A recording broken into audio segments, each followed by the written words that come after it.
Trader et futur trader, bonjour, ici c'est Thomas. J'espère que vous allez bien, j'espère que vous avez passé de bons trades dernièrement, j'espère que vous avez gagné de l'argent sur les marchés boursiers. Effectivement, ça fait longtemps que j'ai fait une petite vidéo, j'en suis désolé, voilà, ça peut arriver. J'ai pris un peu de temps pour moi. Donc aujourd'hui, on va essayer de faire un petit point sur les marchés au niveau un peu, on va dire macro, en regardant les indices boursiers. Et après, on va juste un peu dérouler un certain nombre d'actions. Voilà, après je vous rappelle, hein, tout ce que je vais dire aujourd'hui n'est pas un conseil d'achat ni de vente, c'est vraiment à titre informatif et pédagogique.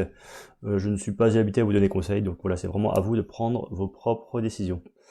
On va commencer sur l'indice Dow Jones qu'on voit à l'écran. Je vous ai parlé dans une de mes dernières vidéos, clairement que j'aurais bien voulu que les marchés soufflent, qu'ils fassent une pause. Je crois que j'en avais parlé quand on était par ici. Bon, depuis effectivement, on avait cassé un peu plus haut sur les marchés américains là. Enfin, on pensait entre guillemets que la hausse était repartie. Bon, on voit finalement qu'on est revenu finalement en dessous finalement de la zone qui a été cassée ici. On a même tapé, vous voyez, la résistance, le support, excusez-moi, qui est ici. Donc, clairement, on voit bien là visuellement. Là, on est en données hebdomadaires, donc chaque bougie correspond à une semaine de cotisation. On voit bien que finalement, depuis plusieurs semaines, on est quand même plutôt en latéralisation, donc on fait quand même une petite pause. Vous voyez qu'ici, on monte bien ici, en train de faire une petite pause. Faudra peut-être que, ce qui vous ferait plaisir, c'est d'afficher une moyenne mobile. Vous voyez qu'effectivement là, c'est la première fois depuis très longtemps que les cours passent finalement sous la moyenne mobile de 20 périodes. Donc clairement, on voit que voilà, il y a une décélération en tout cas de la hausse. Et même pour moi, on voit presque une pause. Vous voyez que la moyenne mobile de 20 périodes commence à être vraiment sur du plat, à un plat. Donc voilà, les marchés soufflent. Alors je vais vous montrer quand même le Nasdaq. Lui clairement par contre, voilà, vous voyez, hein, il est en tendance haussière, voilà, il suit son petit bonhomme de chemin. D'ailleurs en parallèle, je voulais vous montrer l'importance de la moyenne mobile 20 périodes en données hebdomadaires. Vous voyez qu'elle joue très très fortement souvent son rôle de support, surtout dernièrement, là vous voyez. Chaque fois qu'on a été attaqué la moyenne mobile 20 périodes, on a rebondi dessus. Donc effectivement là on a rebondi dessus. Alors est-ce que ça veut dire qu'on va remonter? Voilà, moi clairement, hein, j'aimerais bien qu'on aille attaquer entre guillemets le bas du range haussier que j'ai tracé, du canal haussier. Donc j'aimerais bien qu'on redescende un petit peu plus vers les 15 600 points, voir 15 000, voire 4 400, voire 15 000, qu'on puisse taper effectivement une zone bien ronde avant de repartir vers des plus hauts. Après, ce qui serait encore mieux, hein, c'est clairement qu'on latéralise un petit peu sur le marché, sur les marchés, vraiment faire une bonne petite pause. Donc là, j'aimerais bien que la fin de l'année, voire début de l'année prochaine, on va dire sur les 15 premiers jours de janvier, qu'on latérarise pour qu'il y ait une petite pause comme assez correcte et avant de repartir vers des plus hauts. Après, si franchement, si ça pouvait casser un peu plus bas, voilà, ça ne me déplairait pas parce que clairement, il faut bien que les marchés soufflent pour pouvoir après rebondir plus vite ensuite. Donc voilà, vous voyez que le Nasdaq finalement n'a pas du tout fait de pause. Bon, effectivement, on a quand même venu attaquer la moyenne 20 périodes qui a joué son rôle. Le Dow Jones, et on l'a vu, quand même une petite pause assez marquée. Mais bon, qui est pas assez longue encore pour moi, mais bon, c'est quand même une petite pause qu'on peut voir visuellement parlant. On va passer sur les marchés. Alors, on pouvait passer sur le Nikkei. Alors, lui, par contre, hein, vous voyez qu'on a eu une belle hausse. Puis, clairement, là, on fait une pause. Là-dessus, il n'y a pas de souci. Là, clairement, le marché Nikkei pourrait très bien repartir à la hausse. Ouais, ça me déplairait pas. La pause est assez longue. Donc, voilà. Clairement, c'est une pause comme ça qui est intéressante pour pouvoir repartir à la hausse. Bon, après, il y a rarement des pauses aussi longues sur les marchés américains quand les marchés sont haussiers. Là, on passe sur le CAC 40. Vous voyez, belle hausse, belle consolidation. Vous voyez que les cours sont passés sur la moyenne mobile. Donc, on voit clairement que voilà, on a fait une pause à ce niveau-là. On a cassé ici la zone de pivot que j'avais tracée. On est venu rebondir dessus, qui était en plus la zone qui correspondait des 20 périodes. Alors, est-ce que du coup, la pause est finie? Est-ce qu'on va repartir aller plus haut? Voilà, ça, l'avenir nous le dira. Mais bon, dans tous les cas, on a quand même vu une pause se faire sur les marchés, le marché français. On va enfin finir sur le marché allemand, excusez-moi. Voilà, clairement le marché allemand, par contre lui, on assiste bien à une belle pause. Là, ça fait vraiment plusieurs semaines, plusieurs mois qu'on la télé-réalise. Donc vraiment, vraiment, voilà, c'est important que ça fasse des pauses comme ça, les marchés, que ça ne monte pas non plus en ligne droite constamment, constamment, constamment. Donc voilà, là, voilà, si ça se dure encore 2, 3, 4 semaines, ça me va très bien. Et après, on pourrait repartir vers des plus hauts sur le marché allemand. Voilà. Donc voilà, je voulais vous montrer avec tous ces marchés que finalement on avait quand même plutôt globalement fait une pause. Alors c'est une pause plutôt latérale. On n'a pas vraiment baissé proprement parler. Après, si vous pouvez aller taper des points un peu plus bas sur les marchés, ça pourrait être sympa. Ça ferait des bons points d'entrée. Mais voilà, après faut aussi prendre ce qu'il y a à prendre. Quand les marchés veulent pousser vers le haut, ça pousse vers le haut, hein. Déjà avoir une pause au moins latérale, c'est déjà une bonne chose. Au moins les marchés reprennent leur souffle. Et moi aussi, je vais reprendre mon souffle. Allez, c'est parti, on va enchaîner là sur des actions. Clairement, ça va être des actions dont j'ai déjà parlé. Je voulais vous parler d'une stratégie dont je ne parle très rarement. Voilà, après, vous en faites ce que vous voulez. Bien sûr, en fait, c'est une stratégie, mais qui, franchement, ça a complété avec tout le reste, avec les supports, les résistances, etc. Voilà, bon, vous allez voir en direct parce que ce que je peux vous montrer.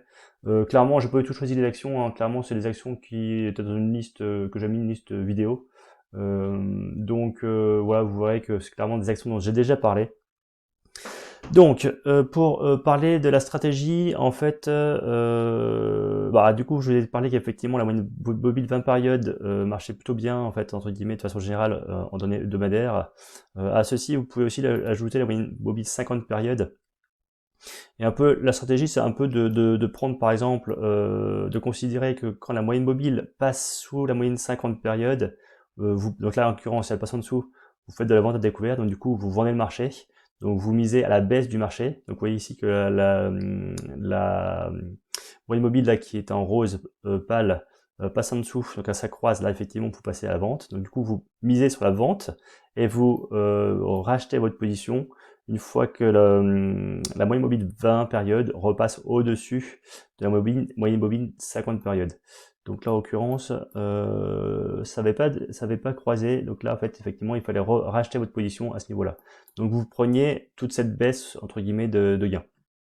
Donc inversement, quand la moyenne mobile 20 périodes casse à la hausse la moyenne mobile 50 périodes, vous passez à l'achat, donc vous rentrez en position ici, et du coup vous ressortiriez de position ici. Donc après, voilà, voyez que ici c'était pas forcément très intéressant de rentrer en position. Bien sûr, c'est une stratégie hein, il ne faut pas forcément suivre à la lettre. Il faut aussi se baser par rapport au support résistance. Clairement, moi c'est vraiment là-dessus que je me base principalement. Mais alors, par contre, juste pour information, le fait le croisement là des moyennes mobiles, clairement, quand on est sur un marché en range, ça ne marche pas du tout. C'est vraiment un marché en tendance que ça peut marcher. Donc après, ça permet de juste donner un signal, voir, vous regardez graphiquement un peu ce qui se passe. Et après, c'est à vous de voir vraiment si vous rentrez en position. Là, en l'occurrence, vous voyez que là, on est clairement sur un range. Hop, on va faire ça grosso globalement. Hop, ouais, tout ici on est sur un range. Donc vous voyez, moi clairement, par exemple, si on se base sur les moyennes mobiles, effectivement, est-ce on sera rentré en position ici? Non, parce que finalement on est dans le range qui est là. Bah oui, effectivement, on rentre en position ici parce qu'on vient de casser les ranges et voilà, on suit la tendance. Après, je ne serais pas forcément ressorti au croisement ici parce que clairement c'était idiot. Par rapport au support à résistance, on se base par rapport oui, aux résistances, effectivement, il fallait plutôt aller chercher par ici pour sortir de position et pas attendre le croisement. Donc en fait, ça peut tout simplement être deux stratégies qui se complètent, hein. Les supports résistance et puis les croisements des moyennes mobiles, ça se complète totalement. Il ne faut pas forcément se baser que sur l'une. Mais l'autre peut tout simplement vous donner des points d'entrée ou vous donner au moins des alertes. Vous pouvez développer des screeners sur ProRealTime qui vous ressortent toutes les actions dont la moyenne mobile et 20 et 50 périodes se croisent. Et après, c'est à vous de voir si vous les mettez dans l'action dans une watchlist et pour pouvoir la suivre et finalement voir un peu comment elle évolue et voir si vous rentrez en position ou pas. Bon, on va enchaîner, on va essayer d'être un peu plus rapide. Alors Balbiotis, alors juste, en fait, j'en avais parlé, hein, vous voyez que ça faisait une épaule, tête-épaule inversée. On est toujours dans la épaule, tête-épaule inversée, on n'a toujours pas cassé la ligne de coude des 8,40. Vous voyez que par exemple, si je vous parlais de la stratégie des moyennes mobiles, on pouvait rentrer en position par ici, hop, et on sortait de position ici. Donc effectivement, vous gagnez à la hausse. Donc là, finalement, ce qui se passe, on voit une petite construction qui est... Hop, je vous la fais rapidement aujourd'hui. Il y a une construction qui est là. Clairement, si on pouvait casser du coup la zone haute qui est ici, on serait à la fois sur la moyenne mobile de la période, et en plus elle casserait en plus très rapidement la moyenne mobile de 50 période. Donc vous voyez, il y a des différents signaux qui se complètent, donc qui permettent de se dire que finalement on casserait ici et qu'on atteindrait comme premier objectif ici. Mais après, pourquoi pas casser la ligne de coup des 8,40 € pour aller chercher beaucoup plus haut. Alors vous voyez effectivement, stratégie là dont je parlais, quand il y a une tendance, alors vous rentrez en position ici, vous sortez de position, attention, vous sortez de position, alors vous voyez que c'est très dangereux par exemple. Là, si vous sortez de position en se basant sur les moyennes mobiles qui se croisent, vous voyez, vous sortez de position ici. Donc alors effectivement vous étiez en gain par rapport à votre entrée, mais finalement voilà, l'action est montée beaucoup plus haut, donc il faut clairement pas se baser que sur les moyennes mobiles pour pouvoir sortir de position, il faut se baser par rapport à tout le reste. Et clairement, hein, sur ce genre de position, sur ce genre de stratégie, moi, effectivement, pour moi, c'est juste des signaux. Voilà, quand ça se croise, ça montre qu'effectivement, en général, on est dans un range. Donc les ranges, effectivement, faut les surveiller à la sortie des ranges. Mais voilà, c'est pas forcément faut pas forcément se baser sur le croisement pour sortir de position. Il faut se baser sur autre chose pour moi. Donc sur des points d'objectif, des choses comme ça. En fait, en général, c'est trop tard. Une fois que le signal de sortie est donné, des fois, on peut être un peu trop bas. Alors souvent, on est toujours en gain, hein, c'est très souvent qu'on est en gain. Mais par contre, les gains sont bien moindres que ce qu'on aurait pu faire si on avait des objectifs finalement avec des supports et des résistances. Vous voyez, hop, là par exemple, vous rentriez ici. Alors effectivement, là, vous sortiez là, vous faisiez une superbe plus-value. Donc effectivement, vous vendiez à découvert ici et vous rachetez votre position ici. Donc vous prenez toute la baisse. Donc en l'occurrence, voilà, c'était le point d'entrée et de sortie était idéal, mais voilà, c'est pas toujours le cas comme ça. Après, clairement, vous voyez que ici, on a la moyenne mobile 50 périodes a joué son rôle de support. Donc bon, après, il y a peut-être aussi autre chose, il y a peut-être aussi un support ici qui est là, qui a servi de résistance, pardon. Donc voilà, c'est vraiment un ensemble de choses qu'il faut regarder, hein, c'est pas forcément un indicateur, mais clairement, vous voyez que les moyennes mobiles, elles jouent fortement leur rôle. Et regardez encore, la moyenne mobile 20 périodes, là, elle joue complètement son rôle de support tout le long quasiment. C'est seulement quand, alors effectivement, on est venu le casser, d'ailleurs, on aurait pu se dire qu'on allait sortir de position ici. Pourquoi? Parce que finalement, on est de casser la moyenne mobile 20 périodes et que c'était pas arrivé depuis très longtemps et qu'en plus finalement le marché, vous voyez, qu'on avait presque atteint ses plus bas ici là. Donc on aurait pu se dire finalement que c'était un retournement de tendance et qu'on allait repartir vers le haut. Donc peut-être qu'on se serait dit voilà, on sort ici de position. Après effectivement on aurait toute la baisse qui restait là, mais voilà. Des actions, même quand vous sortez en position, voilà, vous seriez sorti en position ici, vous continuez quand même à la surveiller. Donc vous auriez pu tracer, effectivement, vous auriez vu qu'il y a une belle bougie là, bien baissière. Vous cassiez finalement le petit range qui était ici. Clairement, ça indiquait que le marché voulait repartir vers le bas. Et après, même si vous étiez sorti de position ici, c'est pas grave. Vous rentrez à nouveau vers ces zones-là et vous repartiez à la baisse. Voilà, des fois, moi, ça m'arrive hein, de sortir de position et puis voilà, 3-4 jours après, parce qu'il y a un signal, bah, je rentre à nouveau en position. Effectivement, je suis sorti ici pour rentrer là, donc effectivement, j'ai pas gagné la baisse, cette zone-là. Mais voilà, des fois, il faut simplement suivre ces signaux et suivre un peu sa stratégie, hein. Vous voyez, groupe LDLC, croisement ici, hop, bah vous voyez qu'entre guillemets, on va bientôt croiser, donc là, effectivement, bah peut-être qu'il faudrait bientôt vendre, peut-être que c'est un signal de baisse. Là, encore une fois, hein, je vous rappelle que j'aime pas forcément sortir de position par rapport au croisement des moyennes mobiles. Vous voyez encore une fois que la moyenne mobile 20 périodes a joué son rôle. Support ici, support ici, support ici. Et là, on est venu casser la moyenne mobile. Voilà, ça peut aussi des fois casser la moyenne mobile 20 périodes, peut-être un signal de vente. Surtout qu'on a une belle hausse comme ceci. Après, c'est pareil, peut-être qu'il faut regarder aussi le RSI, voir voilà, des choses comme ça. Bon, voilà. Après, ça se trouve, c'est juste un souffle d'air, un trou d'air, excusez-moi, pour couper le DSC, vu que ça va partir vers la hausse, hein. En tout cas, en l'occurrence, moi, pour l'instant, là, je ne me passerai ni à la vente à découvert, ni à l'achat. J'attendrai de voir un peu comment ça construit. Et si ça se trouve, on va avoir affaire à une grosse construction comme ça, bien à plat. Et voilà, il faudra attendre le prochain signal. De toute façon, voilà, vous pourrez pas gagner tous les coups, hein, je vous l'ai déjà dit. Enfin, n'importe quel trader ne gagne pas tous les coups. Le principal, c'est sur l'ensemble des trades gagner. Donc voilà. Allez, j'essaie d'enchaîner le plus rapidement possible. bon, voilà, Global Bioénergie. Alors oui, effectivement, toutes les actions hein, dont je parle là, j'en ai déjà parlé. J'attendais des signaux. Alors regardez mes anciennes vidéos pour voir un peu ce que j'attendais comme signaux. Vu que les marchés ont plutôt latéralisé, excusez-moi, récemment, finalement il y en a plein d'actions qui ne sont pas parties, que je surveillais qui ne sont pas parties, voire même qui ont un peu baissé.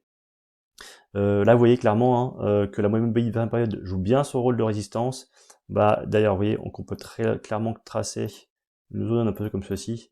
Bah voilà, le jour où ça voudra casser, est-ce qu'on pourrait pas considérer que voilà, si ça casse la moyenne mobile 20 période et puis finalement la petite zone de résistance qu'on a tracée en pointillé ici, voilà, est-ce qu'on pourrait pas rentrer en position parce que vous voyez clairement que la tendance baissière est finie, que la moyenne mobile 20 périodes est passée au-dessus, la moyenne mobile 50 périodes, même si on a recroisé en dessous là, mais clairement on pourrait très bien rentrer en position à la hausse quand on cassera la zone qui est ici. Donc du coup, c'est pas une résistance horizontale, c'est une résistance oblique. Et voilà, on peut très bien rentrer en position sur ce genre de position, il n'y a aucun problème là-dessus. Voilà, après je vous parle de ce que je pourrais faire moi, c'est pas du tout un conseil, je vous le rappelle. Et sinon, juste pour reparler de la stratégie du croisement des mobiles, vous voyez qu'ici, on rentre pas forcément en position parce que, voilà, hop, on en est là. Est-ce que vous rentrez en position? Pas forcément. Peut-être qu'il vaut mieux attendre justement de casser les plus hauts qui sont ici, ou au moins tracer une zone de pivot. Alors, effectivement, on pouvait peut-être tracer, j'ai pas fait gaffe comment c'était après. Vous voyez qu'il y a une zone ici, là, ça joue le rôle de support ici. Là, ça joue le rôle de résistance. Vous voyez que, hop, ça essaie de casser la résistance, finalement, on est repassé par le bas. Donc là, il y a finalement, on dit d'acheter ici, mais bon, finalement, on est sous la résistance, donc c'est pas forcément bon pour rentrer. Et qu'est-ce qui se passe? Bah, finalement, il faut attendre quelques jours, quelques semaines après. Et effectivement, on recasse à nouveau la résistance qu'on a tracée ici, et on peut rentrer en position. Alors après, ce qui peut être fait aussi, vous voyez qu'ici, on a une zone de double creux. J'aime beaucoup ces petites zones de compression comme ceci. Hop, je vous le trace ici. Il y a un double creux qui est là, ou une tasse avec une hanche, vous appelez ça comme vous voulez, et clairement ça peut m'arriver de rentrer en position à ce niveau-là. Effectivement, d'ailleurs c'était à ce niveau-là qu'il fallait rentrer en position. Après, si vous vouliez vraiment être sûr que ça casse réellement aussi cette zone-là, voilà, c'était pas du tout idiot de rentrer ici. Donc vous voyez, c'est pas forcément que la stratégie de croisement des mobiles qu'il faut regarder, mais c'est tout un ensemble de choses. Voilà. On va passer, donc là par contre effectivement, ce que je pourrais éventuellement surveiller, c'est la cassure de la moyenne mobile 20 périodes. Si en plus ça pouvait être fait avec des volumes, voilà, des volumes et puis voilà une belle petite hausse, voilà, ça pourrait vouloir dire que ça repart vers le haut hein, pour l'action Global Bioénergie. McPhy Energy, vous voyez avec le jeu des moyennes mobiles, hop, on peut passer à l'achat ici. Hop, normalement on devait sortir ici, vous voyez qu'on sortait beaucoup trop tard. Je vous ai dit, hein, parfois il vaut mieux se baser par rapport à la moyenne mobile 20 périodes pour pouvoir sortir de position. Là, la moyenne mobile 20 périodes a joué son rôle de support. Là, son rôle de support, finalement, c'était cassé par le bas. Ah, ça pue un peu. Après, à vous de voir si vous vouliez sortir ou pas. Vous voyez qu'ici, on commence un peu à latéraliser. Finalement, bah, vous voyez que là, on recasse ici. On pourrait très bien se dire, on sort ici. En plus, on a cassé la moyenne mobile 50 période. Donc, vous voyez que, voilà, il y a des signaux. Voilà, si vous avez décidé de sortir par rapport au croisement, effectivement, vous sortiez par ici. Mais voilà, vous pourriez très bien vous dire, mettre un stop loss par ici, parce que finalement, la construction se faisait comme ça. Alors, pourquoi je vais vous expliquer. Vous voyez qu'il y avait une petite zone de résistance qui était là, qu'on a cassée. Et en fait, je la prolonge, hop, je la mets comme ça. Alors, vous voyez qu'on casse. Donc là, c'est bon, ça continue la hausse. Ah, vous voyez, un des cours, il s'appuie un peu, il passe sous la moyenne mobile 20 périodes, chose qu'on ne fait rarement. Bon, on vient finalement rebondir sur le support.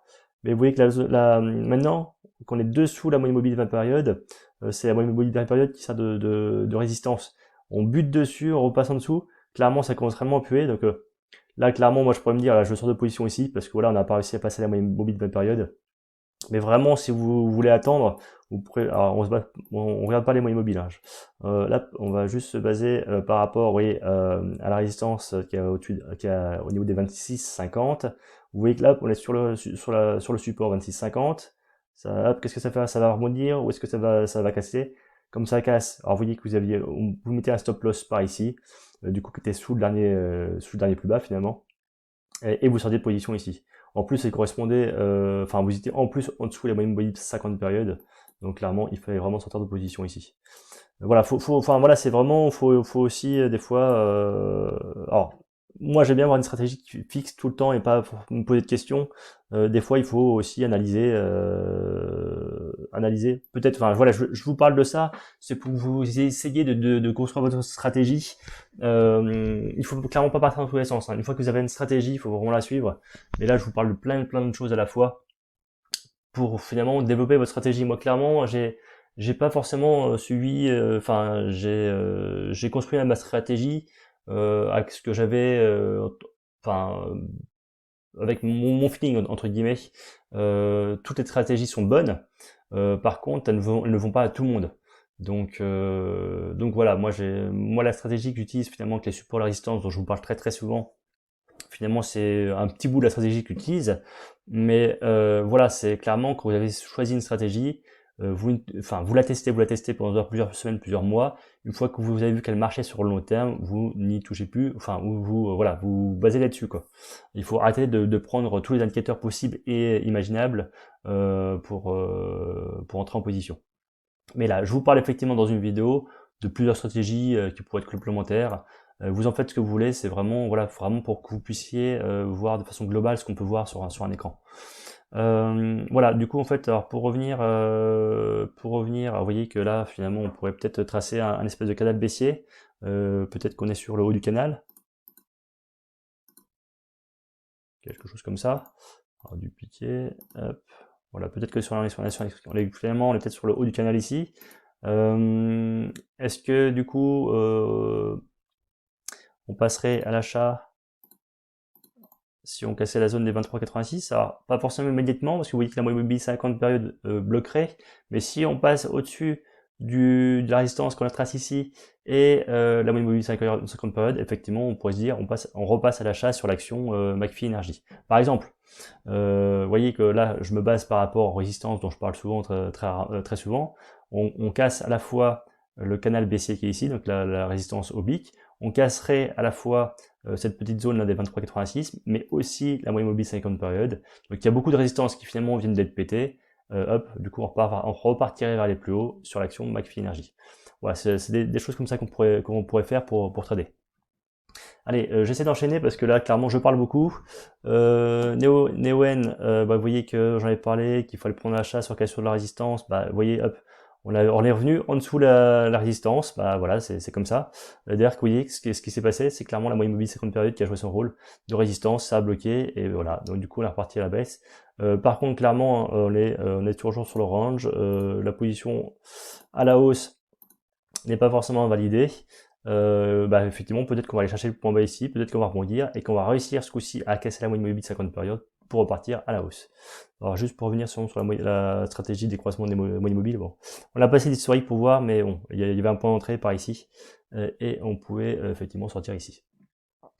Allez, action suivante, Guillemot, vous voyez, hop, on rentre ici, hop, la hausse, vous voyez que la moyenne mobile, hop, une fois qu'on a cassé la moyenne mobile de même période, vous voyez, en hebdomadaire, clairement, vous voyez que le marché, à chaque fois, il devient à nouveau mou, et que du coup, c'est souvent à ce moment-là, quand on casse la moyenne mobile de même période, qu'il faut sortir de position. Alors effectivement, on sort pas au plus haut, mais on pourra jamais sortir au plus haut, je vous rappelle, mais c'est souvent l'indicateur que la tendance de hausse est finie. Alors effectivement, ça va soit jouer son rôle de support et du coup ça va repartir à la hausse, mais clairement quand on voit que ça a cassé par le bas réellement la zone de support des moyennes mobiles, 20 périodes, bah voilà, faut sortir de position.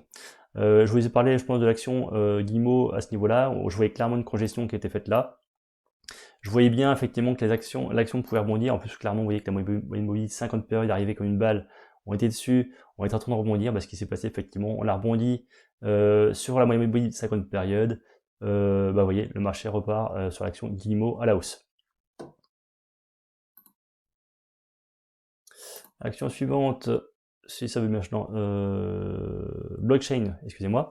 Vous voyez que la moyenne mobile, encore 20 périodes, a joué son rôle de support. Hop, une fois qu'on l'a cassé, là, ça commence à puer. Ça, on a même cassé la moyenne mobile 50 périodes. Là, vous voyez qu'on a une belle petite consolidation. Qu'est-ce qui a bloqué encore? C'est la moyenne mobile 50 périodes hebdomadaire qui a joué son rôle de résistance. Là, on latéralise. Qu'est-ce qui va se passer? On attend tout simplement une cassure à la hausse ou à la baisse de ce range qui est tracé là. Alors bien sûr, casser à la hausse à la fois la moyenne mobile 50 périodes et le range, voilà, serait de toute façon, les deux vont se faire en même temps, on l'a dit, hein, la prochaine fois que ça va casser à la fois ce range que j'ai tracé là, et à la fois la moyenne mobile 50 périodes. Donc après, hein, ça, je vous parle de la hausse, mais ça peut aussi casser à la baisse, hein. Si ça casse à la baisse le range, bah voilà, vous passez à la vente à découvert si vous considérez que l'action a du potentiel à la baisse sur, enfin, si vous considérez que Blockchain Group peut baisser. Action suivante, Beneteau, vous voyez que on est sur un range, donc là clairement on vient de remondir sur un mobile 50 périodes. Clairement, vous voyez que ça peut être un très bon point d'entrée. Pourquoi un très bon point d'entrée? Hop. Là, vous voyez que en se basant juste par rapport au support résistance, vous voyez qu'on avait une résistance ici, c'était une résistance là finalement qui a cassé par là-haut. On s'est servi de support. Il y a eu plein de supports. Et vous voyez que la moyenne mobile 50 périodes arrive, qu'elle joue son rôle de support. Donc clairement, vous aviez la résistance, enfin le support que j'ai tracé qui joue son rôle de support. Vous avez la moyenne mobile qui sert de support. Donc clairement, là, on pourrait très bien se dire qu'il y avait un bon point d'entrée. Donc du coup, pour une fois, c'est pas à la cassure de la résistance, mais vraiment sur un support. Vous prenez là, et après, il est fort possible, là, voilà, que comme la moyenne mobile 50 périodes est arrivé, il est fort possible qu'on finisse par casser à la hausse en plus le range et que Beneteau parte à la hausse. Bon, en l'occurrence, hein, je vous rappelle que les marchés sont plutôt en petite pause en ce moment, donc il est possible aussi que Beneteau fasse sa petite pause aussi. Donc il est possible aussi que le marché, enfin que le range ne soit pas cassé. Excusez-moi, je reprends mon souffle.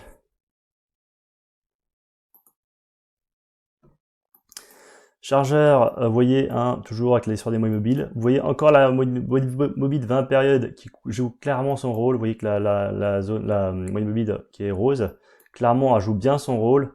D'ailleurs, vous voyez que d'ailleurs les deux moyennes mobiles jouent leur rôle. Vous voyez que on rentre dans un range, bah voilà, comme je vous ai dit, hein, quand on rentre dans un range, on base plus du tout par rapport au moyenne mobile. Un range finalement c'est, enfin, ça ne sert à rien, il faut juste se baser par rapport au range. On a cassé par le bas le range, donc vous passez à la vente de découvert si vous vouliez. Voilà, bon, ok. Ce qui pouvait être vu là, c'est par exemple, vous voyez que clairement, globalement, l'action était haussière. Bon, après, il y a dû avoir des news, etc., qui a fait que l'action est baissée. Par contre, vous voyez qu'ici, on a une espèce d'épaule tête-épaule inversée. Quand on était ici, en fait, vous voyez que la moyenne mobile 20 périodes passe à la hausse, enfin, casse à la hausse la moyenne mobile 50 périodes. Est-ce que vous rentriez en position ici? Pourquoi pas? Parce qu'en plus, vous étiez sur ici, si je vous trace, il y avait, vous voyez, une belle petite zone de support qui était vraiment travaillée très longuement. Donc support, il y a plein de supports ici. Là, vous êtes sous le support, finalement, et du coup, vous voyez, hop, on a cassé la hausse. Donc c'est vraiment une zone de résistance qui a été faite. Et hop, on était là. Donc vous voyez que on casse ici à la hausse la moyenne mobile 50 périodes. Donc clairement, en fait, ici là, vous voyez que quand cette bougie-là a tapé ici, acheter par ici, c'était un très bon point d'entrée. Bon, en l'occurrence, vous voyez que si vous n'avez pas acheté ici, vous attendiez la construction qui était ici, vous achetez sur la cassure de la résistance là et vous partiez à la hausse. Hop, donc Atari, bon bah Atari, on va pas forcément parler des mots mobiles, etc.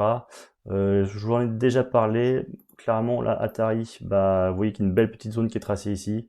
Pour l'instant, on n'arrive pas, vous voyez, à casser la zone qui est ici.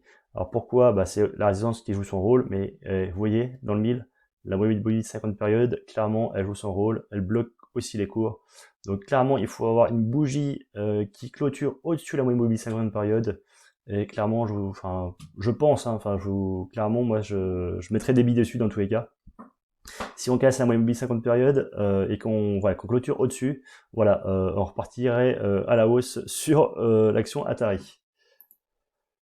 Métal technologie, bon bah voilà, hein, tout est dit. La moyenne mobile 20 périodes qui joue son rôle de support. À chaque fois, très bien, on peut clairement à chaque fois quasiment se dire qu'on peut. Vous voyez que quand ça casse un peu à la baisse, hop, une fois que ça recasse à la hausse, finalement, sa moyenne mobile, on peut quasiment rentrer en position à chaque fois. Vous voyez, ça casse à la baisse, on pourrait rentrer là. Ah mince, effectivement, ça mardouille un petit peu. Et vous voyez que voilà, ici, ça a à nouveau cassé pour la partie à la hausse. Donc voilà, vous pouvez aussi vous dire que quand les cours repassent au-dessus de la moyenne mobile 20 périodes, vous pouvez repasser à l'achat. Après oui, effectivement, c'est vraiment un ensemble de choses qui vous fait acheter ou pas. Mais voilà, je voulais vous montrer un peu cette stratégie des moyennes mobiles 20 et 50 périodes. Bon, on va essayer de continuer un petit peu. Par contre, je voulais juste revenir sur Median Technologies.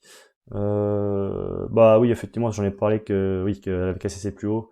Vous voyez que bah, finalement, ça suit son petit bonhomme de chemin, hein. Bah là voilà, il y avait un bon point d'entrée, je pense, ici sur Median Technologies.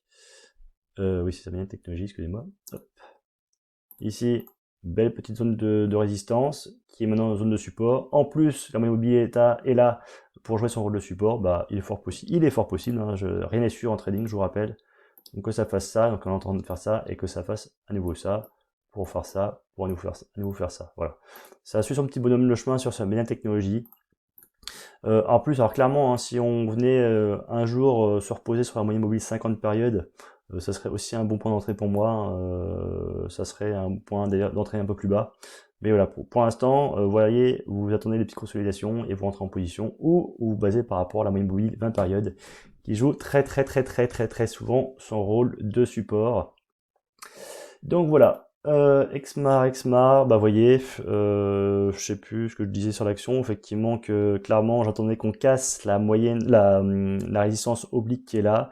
On vient de la casser, vous voyez qu'en plus on vient de faire son pullback sur l'ancienne résistance, qu'on a cassé finalement la résistance en plus horizontale qui est là. On est en train de revenir sur le support qui est là, en plus c'est la moyenne mobile 20 périodes. Alors, je vous laisse franchement, est-ce que là c'est pas un bon point d'entrée? Vous avez tout cassé, vous êtes sur un super support, un support de moyenne mobile, un support qu'on a, enfin tracé visuel on va dire. Bon voilà, est-ce que là franchement faut rentrer en position sur Exmar? Voilà, je vous dis rien. Voilà, tout est dit, je pense visuellement parlant. Gearbet, bah écoutez là, il y avait franchement une belle petite zone de compression, ça cassait à la hausse. On était au-dessus des moyennes mobiles. Et pourtant, vous voyez qu'on est revenu, on est repassé en dessous. Bah, vous voyez, c'est ce qu'on appelle, ça peut être un pullback, le pullback qui est un peu plus bas. Vous voyez que en fait, ça se trouve, ça va être la moyenne mobile 50 périodes qui va jouer son rôle. Donc si ça se trouve, hop, on va être reparti à la hausse hein, sur l'action Gearbet. Hop, ça se trouve là, finalement, on est pile poil sur le support, on va repartir à la hausse. Attention, hein, on est quand même là finalement sous la figure. Finalement, la figure, on l'a tracée avec une zone de résistance qui est là. On est encore sous la résistance. Donc quand même ne pas rentrer trop rapidement en position. Bon, moi j'ai pas trop d'inquiétude, mais voilà, après je vous dis, un trading c'est pas une science exacte. Mais dans tous les cas, on est venu rechercher la moyenne mobile. Bon, ça peut être un très bon point d'entrée si effectivement si on casse à nouveau la zone des 36,55 €. Mais encore une fois, ce n'est pas un conseil, c'est ce que je vois moi visuellement à l'écran. L'action Econom Group, bon, voilà, je pense que ça va être la dernière action, et j'en ai encore plein d'autres, hein, mais bon, peu importe. Bon, là, ce que j'avais dit, hein, attendre la journée de congestion ici, attendre la cassure. Bon, bah, voilà, il se passe pas grand chose pour l'instant. Donc, bon, voilà, je finis pas forcément sur la meilleure action. Allez, on va essayer d'enchaîner. Bah voilà, Walix. Zone de congestion, voilà, zone de congestion ici. Hop, on casse à la hausse, on part à la hausse. Alors vous voyez que la moyenne mobile, finalement, a été travaillée. On a même été chercher la 50 périodes. Alors clairement, moi, quand j'ai une zone 50 périodes qui arrive, ça roule. Franchement, c'est souvent du pain béni, la zone 50 périodes. Alors oui, ça peut effectivement casser par le bas, là-dessus on est d'accord. Mais vous voyez qu'ici, on était sur... Hop, on pouvait presque tracer quelque chose comme ça. Vous voyez qu'on avait un espèce de range. Et vous voyez que ici en fait, c'est toujours difficile de pouvoir. Si ça se trouve, j'aurais jamais été exécuté. Si ça se trouve, j'aurais mis mon ordre d'achat vers ces niveaux-là, et puis bah, finalement, on n'aura pas atteint mon niveau d'achat. Ouais, c'est des choses comme ça, c'est des choses qui arrivent. Et dans tous les cas, là, il y avait vraiment pour moi une belle zone d'entrée. En fait, vous pouvez des fois mettre différents ordres. Vous mettez un ordre d'achat ici à la cassure, et vous pouvez aussi très bien mettre un ordre d'achat finalement à ces niveaux-là. Pour rentrer en position, voilà, faut toujours mettre, enfin, quand vous avez trouvé une action qui vous intéresse, qui matche avec votre stratégie, bien sûr, il faut vraiment mettre un ordre, même si il met 2, 3, 4 semaines à être déclenché. Vous avez vu quelque chose, bien sûr, il faudra quand même surveiller tous les jours, voir un peu ce qui se passe, parce que des fois ça peut être invalidé. Mais voilà, il faut toujours mettre des ordres à l'avance pour pouvoir rentrer en position. Il faut pas attendre que voilà ici vous n'allez pas rentrer en position à ces niveaux-là parce que vous êtes beaucoup trop finalement pour rentrer en position. Donc clairement vous mettez quand l'action, j'en sais rien, elle est pareille, enfin comme enfin c'est vous qui voyez. Par exemple quand l'action était ici, bah, clairement 2-3 jours avant, vous mettez un ordre d'achat ici, donc vers la zone des 30,30 € par exemple. Et puis bah, voilà, peut-être 2-3 jours après, vous serez exécuté seulement. Mais clairement, vous mettez des ordres d'achat ou de vente à découvert si vous pouvez faire de la vente à découvert voilà, pour rentrer en position. Il ne faut pas attendre. Dès que vous avez vu un truc, vous mettez un ordre d'achat. Enfin des fois, finalement, d'attendre la question de la résistance, des fois il est trop tard pour rentrer en position. Donc voilà. Voilà pour les conseils. Alors n'hésitez pas franchement à liker la vidéo. J'espère que la vidéo n'a pas été trop longue. Bon, pour un retour, c'est quand même pas mal. 35 minutes de vidéo, 36 minutes. Je vous souhaite écoutez, de très bons trades. Je vous souhaite une bonne semaine de trading la semaine prochaine. Et je vous dis à très bientôt. Allez, ciao.